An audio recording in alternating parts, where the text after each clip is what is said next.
Zhvillimet kryesore ju ftoi të ndiqni shtimin të ardhurave buxhetore nga rritja e çmimeve prej luftës, duhet u rikthehet konsumatorëve. Ekspertët thonë se është koha për subvencione. Klientët e bankave vjojnë të mbeten besnik të radhëve në sportele, pavarësisht digitalizimit, ende shumica e llogarive nuk aksesohen online. Sektori i turizmit ka patur një zgjerim të lartë të peshës në ekonomi, duke shtuar edhe varësinë krahasuar me rajonin. Shqipëria kryeson rritjen. Kesh po projekton zhvillimin e kapaciteteve të ruajtjes së energjisë elektrike, sigurohet mbështetja franceze për projektin depozitues 300 MW.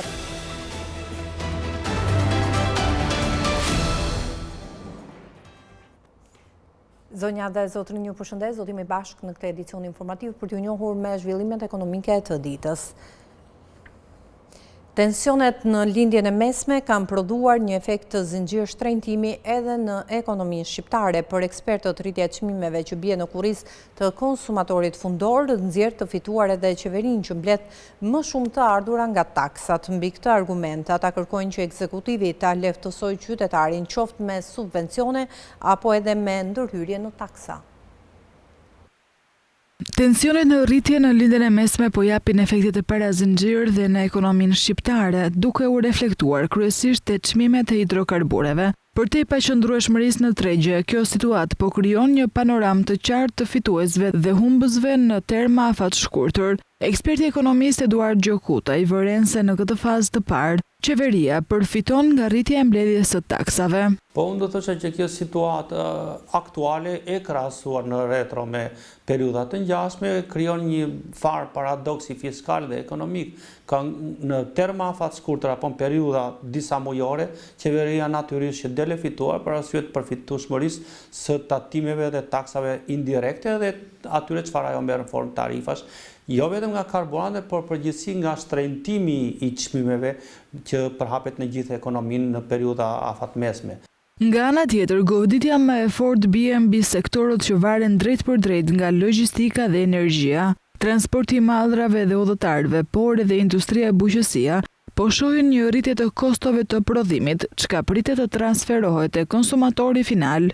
Për sa i përket bizneseve, natyrisht ata janë të humbur në masë të madhe, përveç atyre që operojnë direkt, pasi u shtrenjtohet së pari kostoja e shërbimeve të transportit, qoftë aty të udhëtarëve, qoftë atyre të mallrave, logjistika dhe gjithë ata çfarë përdorin produkte energjetike në atë përditshmërinë e tyre, siç janë bujqësia apo dhe industritë të caktuara. Natyrisht që ndikon pastaj te qytetarët, të cilët janë pjesa fundore dhe marrin atë kosto jetese të cilën nuk e prisnin dhe me të ardhurat të cilat në vetvete humbasin atë magjinë e rritjes ose të indeksimit.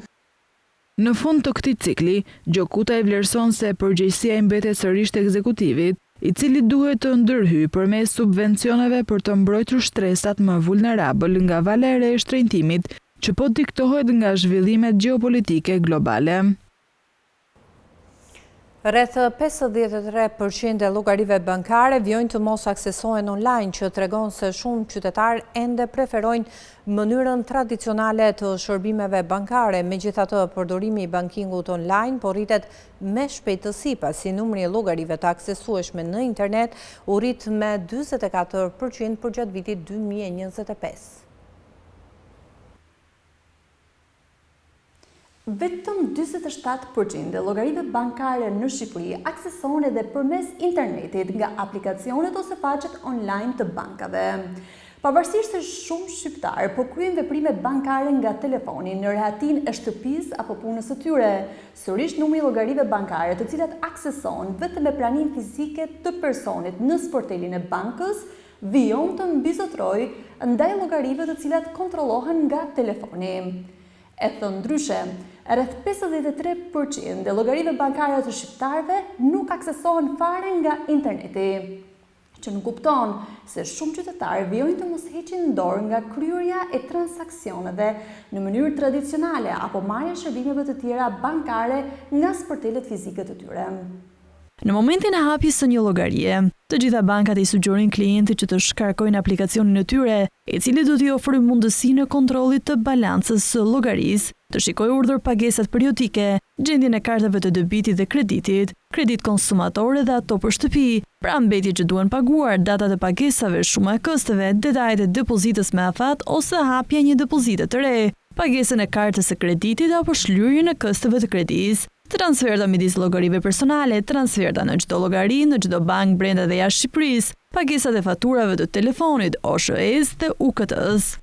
Bankingu në shtëpi mundëson kryerjen e transaksioneve të shpejta kudo dhe pa humbur kohë. Një numër i konsiderueshëm personash nuk i merr parasysh këto përfitime, janë mosbesues dhe jo të gatshëm për të përqafuar digitalizimin e shërbimeve bankare. Megjithatë, nga 1.3 milion që ishte numri total i llogarive bankare të aksesueshme nga interneti në 2024, ky numër ka arritur në 1.9 milion që 2025-s, rreth 44% më shumë. Sipas të dhënave më të fundit nga Banka e Shqipërisë nga totali i llogarive të aksesueshme në internet, 98% mbahen prej shqiptarëve dhe vetëm 2% prej shtetësve të huaj. Ndërkohë në llogari që akseson nga telefoni prej shqiptarëve, rreth 90% janë nga individ dhe vetëm 10% nga biznese. Në një kohë kur bankingu online po nxitet nga shumë shtete, me synim zëvogëlimin e parasë fizike, një pjesë e konsiderueshme e qytetarëve në Shqipëri do të vijojnë ta preferojnë kontaktin fizik me bankën edhe për pak kohë. Kredit konsumatore shoqërohen jo vetëm me këste dhe interesa, por edhe me komisione të ndryshme ku bankat dhe subjektet financiare jo banka aplikojnë kryesisht komisione disbursimi apo penalitete për shlyerje të vonuar. Përveç shlyerjes së kësteve dhe interesave, marrja një kredi e konsumatore shoqërohet me një sër kostësh të tjera, që përfshin edhe komisione që duhet i paguajë klienti bankës ose subjektit financiar jo bank. Sipas të dhënave nga Banka e Shqipërisë, komisionet më të shpeshta që aplikojnë nga institucionet financiare jo banka janë për penalitet për shlyerje të vonuar, komisione disbursimi dhe komisione për shlyerje të parakohshme të kredisë. Të njëjtat lloje komisionesh, por me përgjindje të ndryshme, aplikohen edhe nga bankat. Në ndryshim nga subjektet financiare jo banka, ku komisioni disbursimit apo ai për penalitet për shlyerje të vonuar aplikohet në vetëm disa prej tyre dhe jo të gjitha. Në rastin e bankave, këto janë komisione që aplikohen gjithmonë dhe nga të gjitha prej tyre për kredit konsumatore me hipotekë. Kur një qytetar merr një kredi konsumatore të pasiguruar, pra pa hipotekë në bank, komisioni i disbursimit zëvendësohet me komision administrimi. Duhet theksuar se disa nga subjektet financiare jo banka më të mëdha në vend aplikojnë 0 komisione për kredi që japin. Qytetarët i drejtohen bankave kur duan të marrin kredi konsumatore me vlera të mëdha, ndërsa i gjithë procesi i aplikimit dhe aprovimit të kredisë është i gjatë dhe burokratik. Nga ana tjetër, subjektet financiare jo banka ofrojnë kredi konsumatore në shuma më të vogla, por e miratojnë më shpejt se bankat dhe kjo për arsye se këto subjekte synojnë të tërheqin klient, që janë përjashtuar zakonisht nga bankat tregtare, sepse nuk i kanë plotësuar kriteret e vendosura nga këto të fundit. Por klientët me aftësi paguese më të lartë, bankat janë të gatshme të japin kredi konsumatore në shuma të larta, ndërsa individët me një aftësi paguese më të ulët, që thjesht duan të marrin një kredi të vogël, të shpejtë dhe të shmangin procedurat e gjata, zakonisht i drejtohen subjekteve financiare jo banka. Megjithatë, nëse po mendon të marrësh një kredi konsumatore në bank apo subjekt financiar jo bank, duhet të shqyrtoni dhe krahasoni mirë edhe normat e tyre të interesit.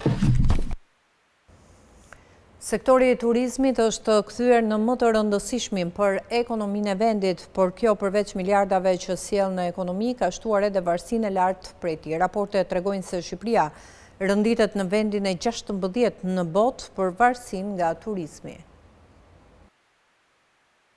Turizmi po merr një rol gjithmonë më të madh në ekonominë shqiptare, sipas një analize të publikuar nga platforma e vizualizimit të dhënave Visual Capitalist. Shqipëria rënditet në vendin e 16 në botë për varësinë e ekonomisë nga turizmi, me rreth 21.9% të prodhimit të brendshëm bruto të lidhur me këtë sektor. Analiza bazohet në të dhënat e institucioneve ndërkombëtare si Organizata Botërore e Turizmit e Kombeve të Bashkuara, Banka Botërore dhe Fondi Monetar Ndërkombëtar të përpunuara për të matur peshën e turizmit në ekonominë e vendeve. Rënditja tregon se ekonomitë më të varura nga turizmi janë kryesisht vende të vogla ose ishullore. Në krye të listës janë Macao, ku turizmi përbën rreth 70.8% e ekonomisë, Aruba me 69.7% dhe Maldivet me 68%. Megjithatë, fakti që Shqipëria rënditet në këtë listë tregon se turizmi është kthyer në një nga sektorët më të rëndësishëm për ekonominë e vendit. Në vitet e fundit Shqipëria ka përjetuar një rritje të fortë të fluksit të turistëve, e cila ka ndikuar drejt për drejt në ekonomi. Sektori i turizmit përfshin një gamë të gjerë aktivitetesh nga akomodimi dhe transporti deri tek shërbimet e argëtimit, tregtia dhe aktivitetet kulturore. Kjo do thotë se ndikimi i turizmit në ekonomi nuk kufizohet vetëm te hotelet dhe restorantet, por po përhapet në shumë sektorë të tjerë të aktivitetit ekonomik. Të dhënat e publikuara nga Instat tregojnë se sektori që përfshin tregtinë, transportin, akomodimin dhe shërbimin ushqimor përbën rreth 19% të prodhimit të brendshëm bruto të Shqipërisë në vitin 2024. Kjo shifër është disi më e ulët se vlerësimi i publikuar në analizën ndërkombëtare, sepse statistikat kombëtare matin ekonominë sipas sektorëve të veçantë ekonomik, ndërsa vlerësimet ndërkombëtare përfshin ndikimin më të gjerë të shpenzimeve të turistëve në ekonomi, pra llogarisin gjithësinxhirin ekonomik që krijojnë turistët. Megjithatë, rritja e shpejtë e turizmit sjell dhe pasojë ekonomike për banorët lokal. Rritja e kërkesës për akomodim turistik shpesh shoqërohet me rritjen e çmimeve të qirave dhe pronave, pasi shumë banesa kalojnë në tregun e qirave afatshkurtra për turistët. Në zona turistike, kjo mund ta bëjë më të vështirë për vendasit gjetjen e banesave me çmime të përballueshme. Në disa raste rriten edhe çmimet e shërbimeve dhe produkteve, pasi bizneset orientohen gjithmonë më shumë drejt konsumatorëve turistik me fuqi më të lartë blerëse. Rënditja e Shqipërisë ndër ekonomitë më të varura nga turizmi tregojnë rëndësinë që ka ky sektor në zhvillimin ekonomik të vendit, por një varësi e lartë nga turizmi e bën ekonominë më të ndjeshme ndaj krizave ndërkombëtare, ndryshimeve në kërkesën për udhëtime apo zhvillimeve gjeopolitike. Një projekt bashkëkohor dhe një hallkë e re në sistemin elektroenergjetik shqiptar. Fjala është për zhvillimin e kapaciteteve të ruajtjes së energjisë elektrike. Kesh synon të krijojë një depozit ruajtje për rreth 300 MW dhe për këtë ka një marrëveshje partneriteti me agjencinë franceze për zhvillim. Korporata elektroenergjetike shqiptare po synon të diversifikojë portofolin përmes zhvillimit të kapaciteteve të ruajtjes së energjisë elektrike. Projekti përfshin një kapacitet ruajtje për rreth 300 MW, një shifër e konfirmuar nga kryeministri Edi Rama pak ditë më parë. Depozitimi i energjisë konsiderohet si thelbësor për një sistem energjetik modern, të qëndrueshëm dhe efikas. Kjo për disa arsye, duke nisur nga balancimi i prodhimit dhe konsumit deri te ulja e kostove. Më konkretisht, duke qenë se energjia elektrike prodhohet në kohë reale, por kërkesa dhe prodhimi nuk janë gjithmonë të sinkronizuara. Depozitimi mundson ruajtjen e energjisë kur ka tepritës dhe përdorimin e saj kur ka mungesë ose kërkesë të lartë. Po ashtu duke ruajtur energji kur ajo është më e lirë, siç mund të jetë gjatë natës, dhe duke e përdorur kur çmimi është i lartë, konsumatorët dhe operatorët mund të ulin ndjeshëm kostot e energjisë. Ndërkaq në drejtim të asistencës për investime në këto lloj projektesh të pazhvilluar më herët në vendin tonë, Kesh ka nënshkruar një marrëveshje partneriteti me Electricité de France dhe agjencinë franceze për zhvillim. Nëpërmjet një mbështetje prej 400.000 eurosh, AFD mbështet një partneritet teknik midis kompanisë franceze dhe Keshit për transferimin e ekspertizës franceze me qëllim asistimin e korporatës në vlerësimin dhe integrimin e zgjidhjeve për ruajtjen e energjisë. Edhe ndryshimet e propozuara në ligjin për sektorin e energjisë njohin dhe rregullojnë për herë të parë konceptin e depozitimit të energjisë si një element i ri në sistemin elektroenergjetik të vendit. Shtimi i numrit të licencave në tregun e energjisë do të thotë më shumë para për entjen rregullator të energjisë. Këtë vit, institucioni mbikëqyrës dhe rregullatori i këtij tregu synon të mbledh 405.6 milion lekë nga 419 kompani të licencuara. Enti rregullatori i energjisë parashikon rritje të ardhurave nga pagesat rregullatore të kompanive që operojnë në tregun e energjisë. Në total, ky dikaster synon të mbledh rreth 405.6 milion lekë për vitin 2025 nga subjektet e licencuar në sektorin e energjisë elektrike dhe gazit natyror, ndërkohë që në raport me një vit më parë janë gati 13 milion lekë të ardhura më shumë. Kjo rritje mund të vijë për disa arsye. Një prej tyre është rritja e numrit të kompanive të licencuara në sektorin energjetik, pasi deri në dhjetor të 2025-s figuronin 419 subjekte, apo 27 subjekte më shumë se një vit më parë. Po ashtu, rritja e vlerës së pagesave rregullatore mund të vijë si pasojë e rritjes së të ardhurave të kompanive përgjatë vitit që shkoi. Kjo pasi llogaritja e pagesave rregullatore për secilin të licencuar është bërë mbi bazën e peshës specifike të ardhurave nga aktiviteti i licencuar për vitin 2025 në raport me totalin e të ardhurave të sektorit. Tarifat për secilin subjekt janë përcaktuar përmes një vendimi të miratuar pak ditë më parë nga enti rregullator. Ndërkaq, ky është viti i 7, ku aplikohen pagesa rregullatore fikse prej 100.000 lekësh për shoqëritë e licencuara në aktivitetin e prodhimit të energjisë elektrike, furnizimit dhe tregtimit të energjisë elektrike dhe gazit natyror, që në vitin paraardhës nuk kanë pasur aktivitet. Hyrja e qytetit të Shkodrës është në transformim të plot. Rruga ekzistuese nga kthesa e Bërdicës tek ura Basçallëkut përfshir edhe veturën, po zjerohet duke u dyfishuar korsit fal një investimi dhe financimi prej 8.4 milion euro. Kryeministri Edi Rama ka bërë së ditur përmes një postimi në rrjetet sociale se punimet në Basçallëk, një nga nyjet kryesore të hyrjes së qytetit të Shkodrës, po vijojnë, teksa e ka konsideruar një ndërhyrje që synon përmirësimin e infrastrukturës dhe rritjen e sigurisë për drejtuesit e mjeteve dhe këmbësorët. Projekti lidhet me ndërtimin e rrugës së re në segmentin kthesa e Bërdicës ura e Basçallëkut. Ndërhyrja parashikon zgjerimin e rrugës ekzistuese në një aks rreth 1.6 kilometra, si dhe dublimin e urës së Basçallëkut me një urë të re paralele rreth 180 metra. Projekti përfshin 2 korsi kalimi në secilin drejtim, ndarje të gjelbëruar në mes të aksit, trotuare dhe ndriçim rrugor, duke përshtatur zonën me elemente urbane pasi kjo hyrje e qytetit është edhe zonë e banuar. Sipas projektit, ura e re do të shërbejë për trafikun që lëviz në drejtim të Tiranës, ndërsa ura ekzistuese do të përdoret për automjetet që hyjnë drejt Shkodrës. Projekti ka një vlerë prej 8.4 milion euro pa TVSH. Sipas Bankës Botërore, Shqipëria ka rreth 4.400 metra katror për person tokë bujqësore në krahasim me vendet e Ballkanit Perëndimor. Vendi ynë rënditet në mes të rajonit për tokë bujqësore për frym pas Maqedonisë së Veriut dhe Serbisë. Shqipëria ka rreth 1.04 milion hektar tokë bujqësore sipas dhënave ndërkombëtare të Organizatës së Kombeve të Bashkuara për Ushqim dhe Bujqësi FAO, të përmbledhura nga Banka Botërore. Kjo sipërfaqe përkthehet në rreth 10.440 km2 ose 4.033 milje katror tokë që klasifikohet si bujqësore. Në statistikat e FAO, termi tokë bujqësore ka një kuptim më të gjerë se ai që përdoret shpesh në statistikat tona kombëtare, përveç tokës së punueshme dhe kulturave të përhershme si premtaria dhe vreshtaria. Në këtë kategori përfshihen edhe kullotat dhe livadhet që përdoren për blegtori. Për këtë arsye, sipërfaqja totale e tokës bujqësore sipas statistikave ndërkombëtare rezulton më e madhe se shifrat që zakonisht përmenden në statistikat vendase. Kur sipërfaqja e tokës bujqësore në Shqipëri krahasohet me popullsinë për rreth 2.36 milion banorësh, rezulton se vendi ka afërsisht 0.44 hektar tokë bujqësore për banor, ose rreth 4.400 metra katror për person. Në rajonin e Ballkanit Perëndimor, sipërfaqja e tokës bujqësore për frym ndryshon ndjeshëm nga një vend në tjetrin. Sipas llogaritjeve të bazuara në sipërfaqen e tokës bujqësore dhe popullsinë, Maqedonia e Veriut rezulton të ketë rreth 0.69 hektar tokë bujqësore për banor, ndërsa Serbia rreth 0.51 hektar për person. Shqipëria rënditet në një nivel të ndërmjetëm e ndjekur nga Mali Zi me rreth 0.41 hektar për person, ndërsa Bosnia-Hercegovina ka rreth 0.35 hektar tokë bujqësore për frym.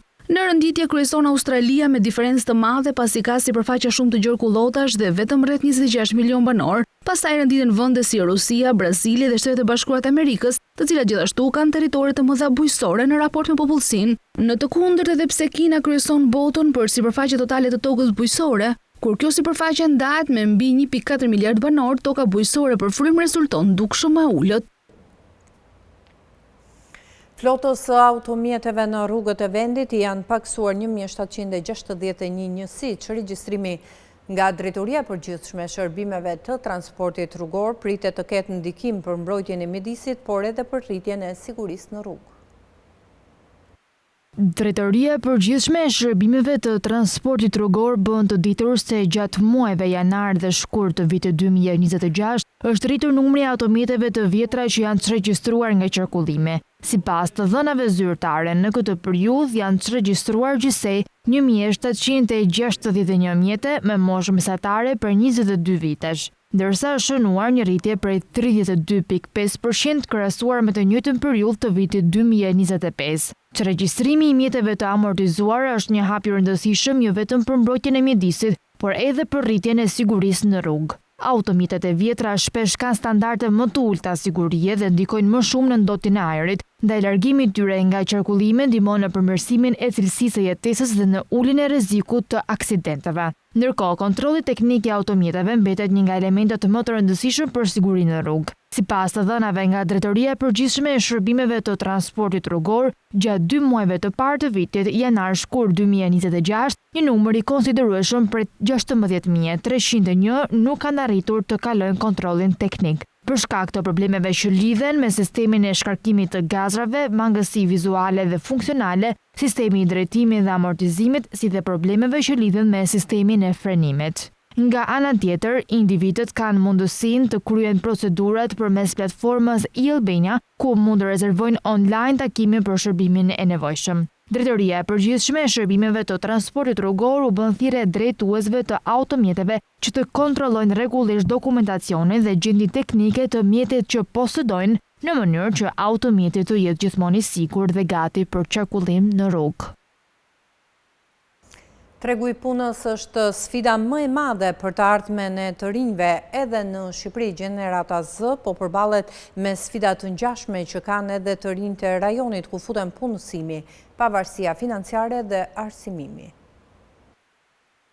Punësimi, ekonomia dhe arsimi janë tre shqetësimet kryesore për brezin e ri në Shqipëri. Sipas raportit, Gjenerata Z në Ballkanin Perëndimor, të rinjtë shqiptar e shohin tregun e punës si sfidën më të madhe për të ardhmen e tyre.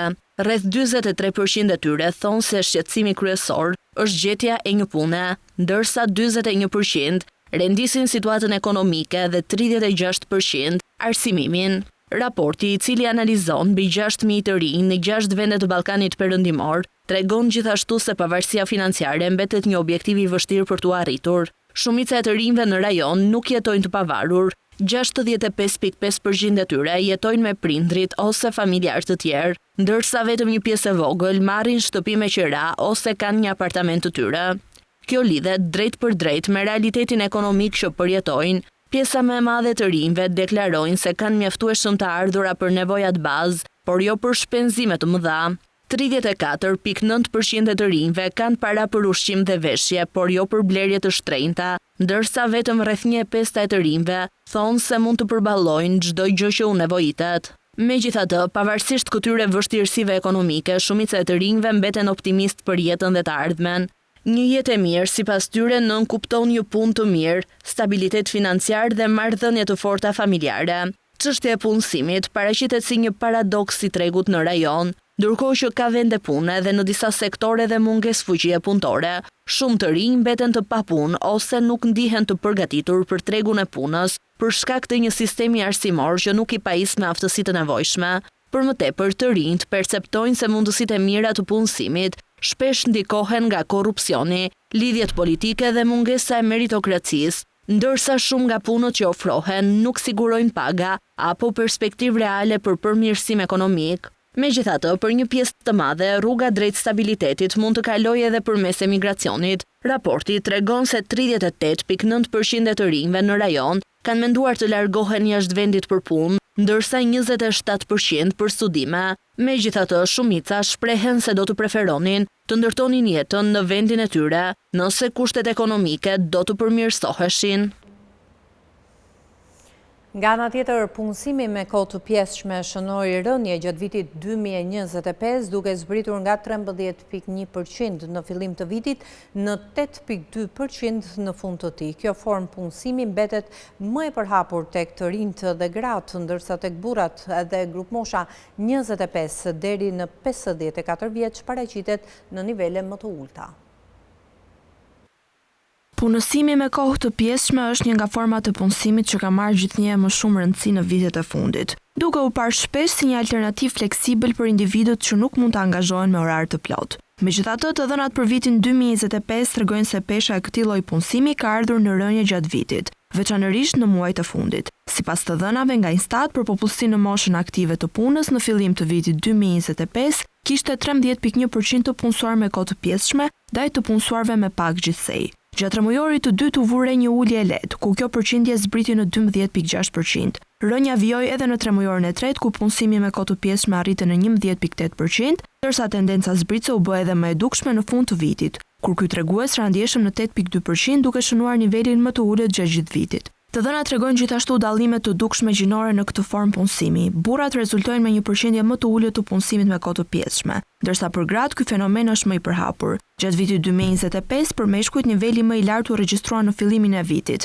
me 9.5%, ndërsa në fund të vitit kjo përqindje ra në 5.9%. Edhe te gratë u vure i njëjti trend rënës, por me nivele dukshëm më të larta, nga 17.2% në fillim të vitit në 10.9% në fund të tij. Nëse analizohen grup moshat, rezulton se të rinjt 15 deri në 24 vjeç kanë përqindjen më të lartë të punësimit me kohë të pjesshme. Kjo lidhet kryesisht me faktin se shumë prej tyre janë ende në proces studimi dhe zgjedhin ose detyrohen të punojnë me orar të reduktuar. Një nivel relativisht i lartë i kësaj forme punësimi vjet re edhe të grup mosha 55 deri në 64 vjeç, e cila renditet e dyta për nga përqindja punësimit me kohë të pjesshme. Ndërkohë, grup mosha 25 deri në 54 vjeç paraqitet me përqindjen më të ulët, pasi shumica e individëve në këtë kategori janë të angazhuar në punë me kohë të plotë dhe në fazën më aktive të karrierës së tyre. Në tërësi, të dhënat tregojnë se pavarësisht fleksibilitetit që ofron, punësimi me kohë të pjesshme ka shënuar rënje gjatë vitit 2025, duke reflektuar ndryshimet në tregun e punës dhe mundësitë më të mëdha për punësimin me orar të plotë. Kontrollet në tregun e punës vijojnë në të gjithë vendin, sipas të dhënave nga Inspektorati Shtetëror i Punës dhe Shërbimeve Shoqërore. Gjatë periudhës së fundit janë inspektuar 902 subjekte dhe janë kontrolluar mbi 23.000 vende pune.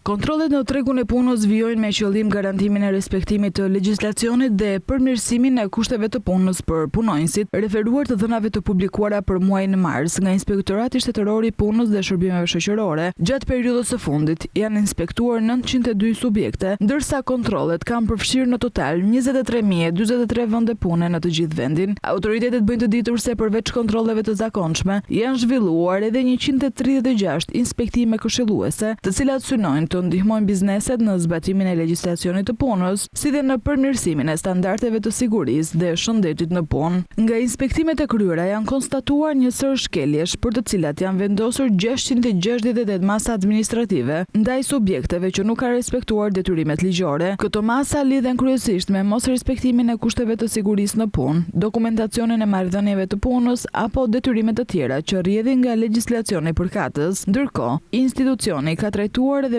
99 ankesa të paraqitura nga qytetarët dhe punonjësit, të cilët lidhen me marrëdhëniet e punës dhe kushtet në vendin e punës. Sipas Inspektoratit të Punës, kontrollet në terren do të vijojnë edhe në vijim me fokus garantimin e respektimit të drejtave të punonjësve, formalizimin e tregut të punës dhe përmirësimin e standardeve të sigurisë në vendet e punës.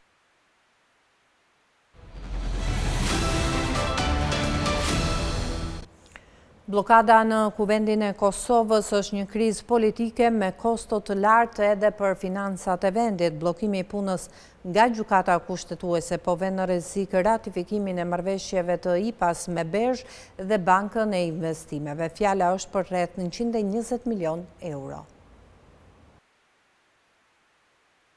Kuvendi i Kosovës ka kohë deri më 31 mars që të ratifikojë marrëveshjen e kredisë mes Kosovës dhe Bankës Evropiane për investime për projektin energjia diellore fotovoltaike në Korporatën Energjetike të Kosovës në vlerë prej 33 milion eurosh. Por e gjithë puna e kuvendit është ngrirë deri më këtë datë nga gjykata kushtetuese përmes masës së përkohshme të vënë pas kontestimit të dekretit të presidentes Vjosa Osmani për shpërndarjen e legjislaturës së 10. Marrëveshja për projektin që prek Kekun është njëra nga 8 të tilla që janë në pritje të ratifikimit parlamentar. Ndërto janë edhe 2 amendamente të marrëveshjes financiare mes Kosovës dhe Bashkimit Evropian për programin IPA dhe 2 marrëveshje për kredi me Bankën Evropiane për rindërtim dhe zhvillim Bergh. Njëra për projektin e eficiencës së energjisë në ndërtesa publike dhe për impiante për trajtimin e ujërave të zeza në Podujev, si dhe marrëveshja për kredi me Fondin Saudit për zhvillim për projektin e rrugës Prishtinë-Mitrovic. Vlera e 4 prej këtyre marrëveshjeve, duke përfshirë edhe atë me Bankën Evropiane për investime, shkon në 121 milion euro. Nga Banka Evropiane e Investimeve kanë njoftuar se ratifikimi i marrëveshjes është i nevojshëm për ofrimin e financimit të propozuar. Ratifikimi i marrëveshjes do t'i mundësonte Kosovës të ecë përpara me ndërtimin e njërit prej centraleve të saj më të mëdha fotovoltaike diellore me një kapacitet deri në 100 megawatt. Edhe një zëdhënës ka Banka Evropiane për rindërtim dhe zhvillim Bergh ka thënë se çdo vonesë në ratifikimin e 2 marrëveshjeve të kredisë mund të çojë në vonesa në kontraktimin dhe zbatimin e punimeve. Marrëveshjet me Berghin kapin vlerën e 75 milion eurove.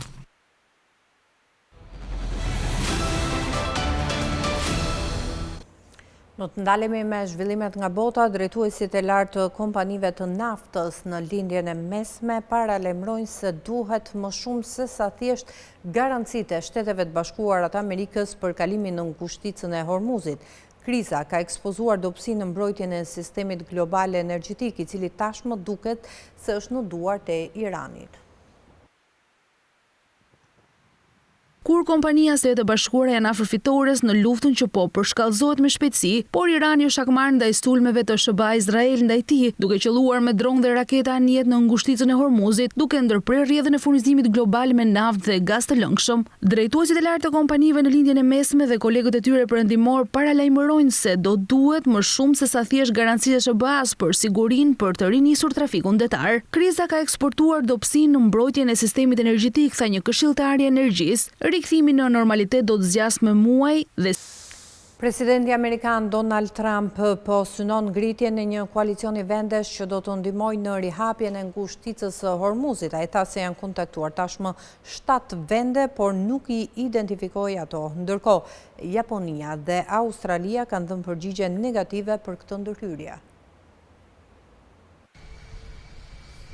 Kërkesat e presidentit të Shteteve Bashkuara të Amerikës Donald Trump për një koalicion që do të ndihmojë në rihapjen e ngushticës së Hormuzit duket se nuk e kanë hasur në vesh të shurdhër të hënën, ndërsa aleatët Japonia dhe Australia thanë se nuk po planifikonin të dërgonin anije detare në lindjen e mesme për të shoqëruar anijet përmes rrugës ujore jetësore. Unë po kërkoj që këto vende të vinë dhe të mbrojnë territorin e tyre, sepse është territori i tyre, tha Trump gazetarëve në bordin e Air Force One gjatë rrugës nga Florida në Washington, është vendi nga i cili ata marrin energjinë e tyre. Trump tha se administrata e tij ka kontaktuar tashmë 7 vende, por nuk i identifikoi vendet. Në një postim në rrjetet sociale fundjavën e kaluar, ai shpresonte që Kina, Franca, Japonia, Korea e Jugut, Britania e Madhe dhe të tjerë do të merrnin pjesë. Kryeministra japoneze, një mbështetëse e flaktë e Trump, tha të hënën se vendi i saj, i kufizuar nga kushtetuta e saj që heq dorë nga lufta, nuk ka plan të dërgojë anije detare për të shoqëruar anijet në lindjen e mesme, nga ku merr 95% të naftës së saj. Australia, një tjetër aleat kyç i sigurisë në Indo-Pajisor i Shteteve të Bashkuara të Amerikës, i cili gjithashtu mbështetet shumë në karburantet e prodhuara me naftë bruto të lindjes së mesme, tha se nuk do të dërgojë anije detare për të ndihmuar rihapjen e ngushticës. Trump i tha gazetës Financial Times të dielën se priste që Kina të ndihmonte në zhbllokimin e ngushticës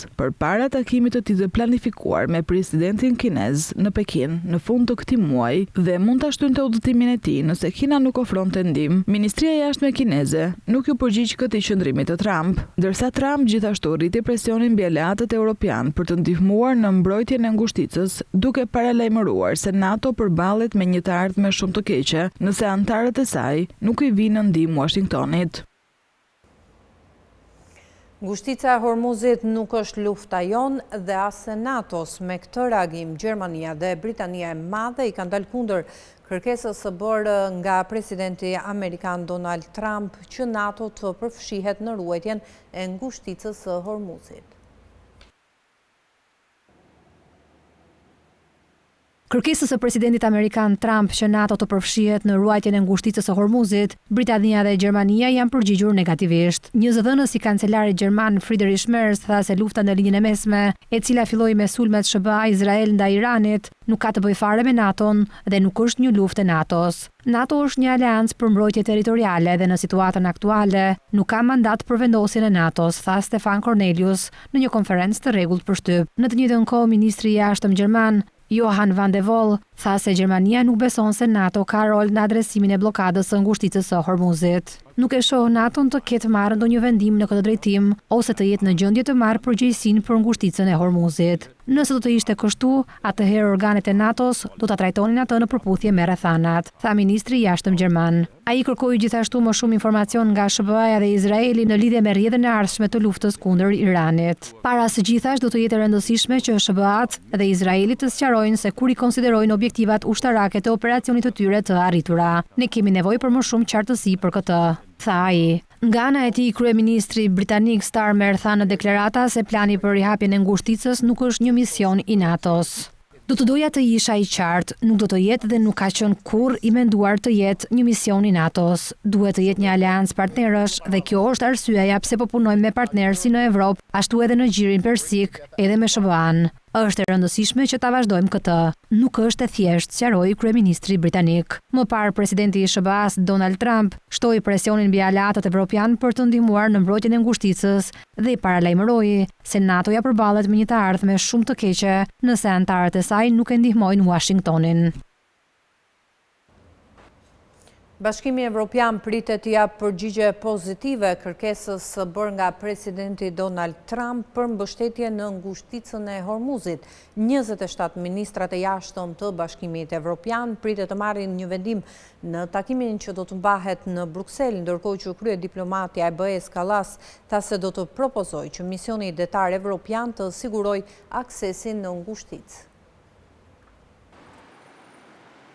27 ministrat e jashtëm të Bashkimit Evropian takohen në Bruksel për të diskutuar mënyrat për të siguruar ngushticën e Hormuzit pasi presidenti SBA-s Donald Trump u bëri thirrje aleatëve të ndihmojnë në hapjen e rrugës ujore ose do të përballen me një të ardhme shumë të keqe brenda NATO-s. Kaja Kallas, kryediplomatja e BE-s, tha të hënën se do të propozonte ndryshimin e mandatit të misionit detar të bllokut, ndërsa rritet presioni mbi Evropën për të ndihmuar në sigurimin e aksesit në ngushticën e Hormuzit. Ne do të diskutojmë me shtetet anëtare nëse është e mundur të ndryshojmë vërtet mandatin e këtij misioni, u tha Kallas gazetarëve përpara një takimi të ministrave të punëve të jashtme të BE-s në Bruksel. Është në interesin ton ta mbajmë ngushticën e Hormuzit të hapur, shtoi ajo.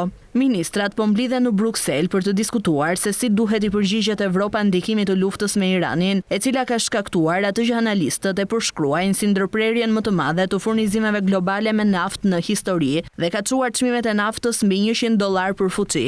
Diskutimet do të përqendrohen veçanërisht në operacionin Epside të BE-s, i cili u krijua në shkurt 2024 si një operacion mbrojtës pas sulmeve të përsëritura nga Huthët e lidhur me Iranin ndaj transportit ndërkombëtar detar. Mandati i tij është të mbrojë anijet, të ruaj lirinë e lundrimit dhe të monitoroj situatën detare në ngushticën e Hormuzit dhe ujërat përreth, duke përfshirë detin e Kuq, gjirin e Adenit, detin arabik, gjirin e Omanit dhe gjirin persik sipas Këshillit. Megjithatë, zyrtarët thonë se mandati mund të duhet të rishikohet për të përballur me një krizë shumë më të madhe përgjatë ngushticës së Hormuzit, e cila transporton rreth 1/5 e naftës botërore. Vërejtjet e Kallas erdhën gjithashtu një ditë pasi presidenti i SBA-s Donald Trump rriti presionin mbi Evropën për të ndihmuar në mbrojtjen e ngushticës së Hormuzit, duke paralajmëruar se NATO përballet me një të ardhme shumë të keqe nëse anëtarët e saj nuk vinë në ndihmë të Washingtonit.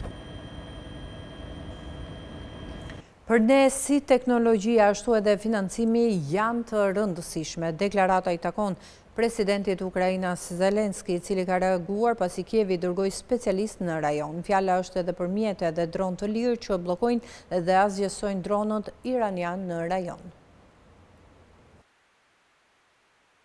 Ukraina kërkon para dhe teknologji në këmbim të ndihmës ndaj vendeve të lindjes së mesme pas kërkesës për ekspertizën e saj për të mbrojtur nga dronët kamikaze iranian. Kërkesën e bëri presidenti Volodymyr Zelenski pasi Kievi dërgoi specialist në rajon. Ai u tha gazetarëve se 3 ekipe u dërguan në lindjen e mesme për të kryer vlerësime ekspertësh dhe për të demonstruar se si duhet të funksionojë mbrojtja nga dronët. Më parë këtë javë ai tha se ekipet u dërguan në Katar, Emiratet e Bashkuara Arabe dhe Arabinë Saudite, si dhe në një bazë ushtarake amerikane në Jordani. Nuk ka të bëjë me përfshirjen në operacione, ne nuk jemi në luftë me Iranin, tha Zelenski. Ai tha se marrëveshja më themelore dhe afatgjata për dron mund të negociohen me vendet e gjirit dhe se çfarë do të marrë Ukraina në këmbim të ndihmës është ende për të diskutuar. Për ne sot, si teknologjia ashtu edhe financimi janë të rëndësishme, tha Zelenski. Shtetet e gjirit kanë shpenzuar sasi të mëdha raketash mbrojtëse ajrore për t'u kundërvënë dronëve shahet të Iranit. Kievi rrezon dronë rus çdo natë duke përdorur një sër armësh, duke përfshirë dronë më të lirë dhe më të vegjël ose e pajisje bllokimi. Zelenski ka thënë se SBA, si dhe vendet nga Europa, lindja e mesme dhe Afrika kanë kërkuar ndihmë nga Ukraina si të kundërveprojnë këtyre sulmeve. Megjithatë, presidenti i SBA-s Donald Trump ka thënë se SBA nuk ka nevojë për ndihmën e Ukrainës për rrëzimin e dronëve. Zelenski tha se nuk e dinte pse Washingtoni nuk ishte nënshkruar një marrëveshje të madhe për dronë, të cilën Kievi e ka shtyrë për muaj të tërë dhe se nuk ishte i sigurt se do të arrijej ndonjë marrëveshje për të.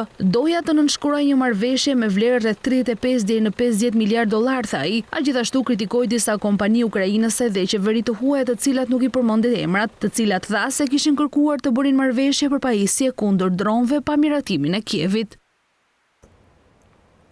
Edhe pse rrezikët globale po shtohen në 2 muajt e parë të vitit, ekonomia kineze ka patur një rritje spektakolare. Sipas të dhënave më të fundit, prodhimi industrial kinez u rrit me 6.3%, më shumë se e njëjta periudhë e vitit të kaluar, dhe shitjet me pakicë u zgjeruan me 2.8%.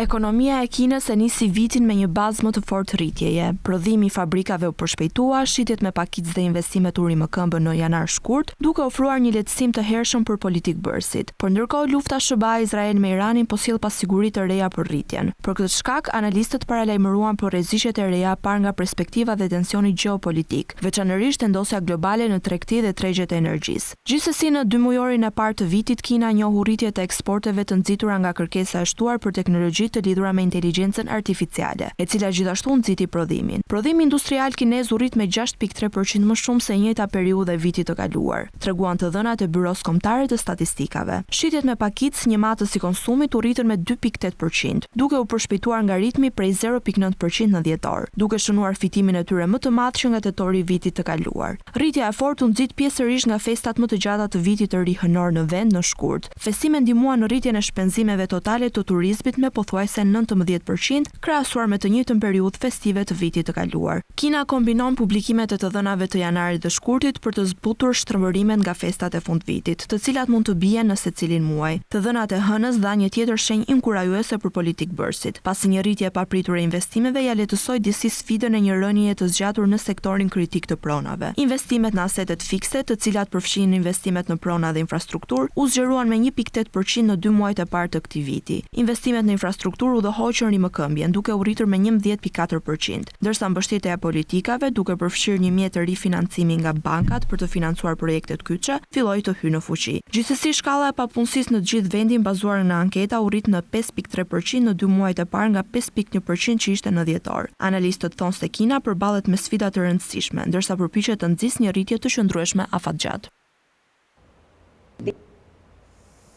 Një natë festive në Hollywood, por me masa të repta sigurie pas luftës me Iranin. One Battle After Another fitoi 6 çmime Oscar.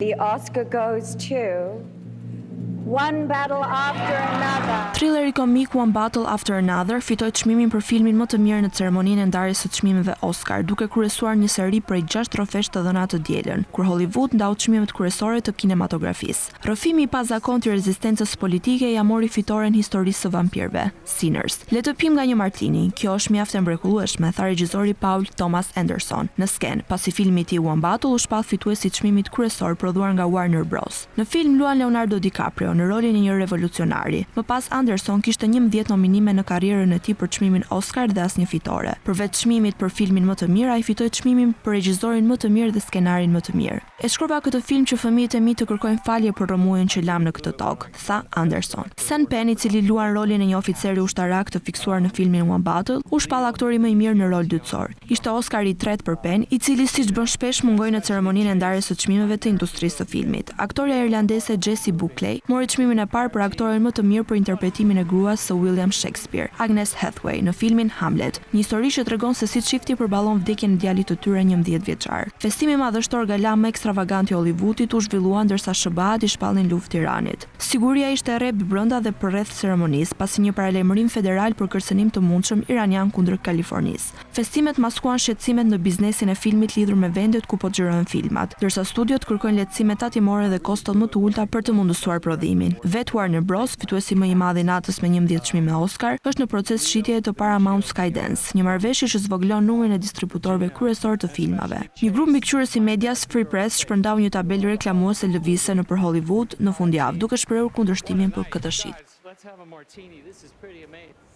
Kemi mbërritur në fund të këtij edicioni informativ. Të tjera zhvillime i gjeni duke klikuar në faqen tonë të internetit skantovo.al, ku mund të gjeni gjithçka mbi ekonominë, bankat, sigurimet, tregjet financiare e të tjerë. Faleminderit që na ndoqët, miru takofshi.